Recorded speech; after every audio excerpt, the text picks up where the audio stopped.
హనీతో ఇలా ఆడుకోవాలి. దానికి ఎవరో ఒకరు టైంపాస్ కావాలి. ఆడకపోతే బోరింగ్ కొడుతుందట.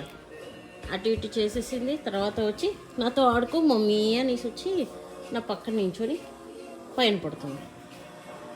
మళ్ళీ ఇలా ఆడితే దానికోసం టైంపాస్.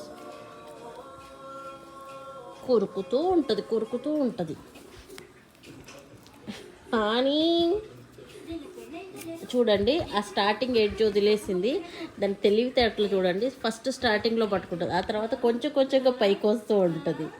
పైకి వచ్చి మన దగ్గర నుంచి గ్రిప్ అంతా తీసుకుంటుంది. చూడండి, ఇప్పుడు ఇంకా పైకి వచ్చి ఇంకా ఇంత తీసేసుకుంది. ఎడ్జ్కి వచ్చేసేసి దాని దగ్గర ఇంత వదిలేసుకుని చూడండి, మన దగ్గరదే లాగుతుంది. చాలా తెలివైంది అని, చాలా బ్రెయిన్ యూస్ చేస్తుంది. ఆ స్టార్టింగ్ ఎడ్జ్ వదిలేసేసింది. కొంచెంగా ముందుకు వచ్చి మన దగ్గర ఎడ్జ్ వరకు లాగి తీసేసుకుంటుంది. చూడండి ఎంత తెలివైంది మా హనీ. ఇంత తెలివైన హనీకి లైక్, సబ్స్క్రైబ్ చేయండి. బాయ్.